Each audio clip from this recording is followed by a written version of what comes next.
So I was listening to this podcast by the author of the book Deep Work, and I learned a little something interesting that I wasn't taught before during school. I was never taught in school before. I bet you weren't taught this in school as well. There's three kinds of work. Number one, we have labor work.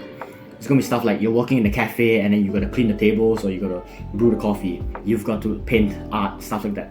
Number two, we got the creative knowledge work, where you got to do the exam, you got to write down the question, you got to write down answers, you got to do math. The third one is called study work. Study work is when you have to learn something from scratch. All three of them are completely unrelated and require different forms of focus. Hello, this is me editing. I'm going to pop in saying that the first two kinds of work are very similar. Just that the first one takes more work from the physical body, like painting and chopping wood. And the second one just requires more work for the brain, like solving math problems.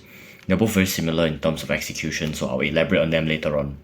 But I'm going to give you the two most relatable ones as a student. It's going to be your knowledge work, which is your exams and doing assessments, and your study work. Study work is good, well, you're learning shit. That's pretty much study work. There's a different kind of focus you can do for these, because for study work, you cannot actually enter flow state. You've heard that before, right? If you've been watching productivity videos for a long time, you're going to understand what flow state is. You can't really enter flow state when you're learning something, especially if you despise whatever you're learning. For example, I really despise programming, and no matter what I do, I cannot enter flow state. There's so much friction to try and learn something which I don't even want to learn. So there's going to be a ton of friction in that sense. But if it's something you want to learn, there's still going to be tons of friction. For example, I was learning cardistry, like card magic and card manipulation back in the day during my O-level period, 2022.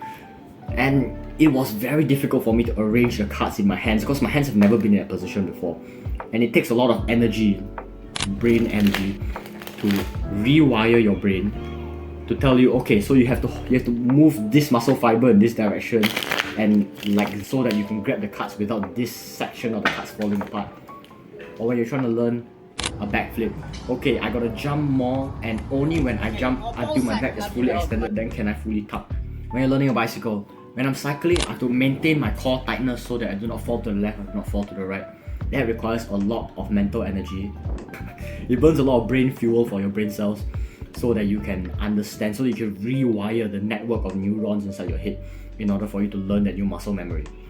It's like forging a, the cows, and then they have like a number onto the cow. It requires a lot of energy for you to put that marking into stone, into the cow's skin. Similar. But once it's already there, it's just gonna stay there forever. It takes a lot of time to rewire it, but once it's there, it's there. That's what muscle memory is. And that's for your study work. But if we go on to the creative work, that's when you can enter flow state.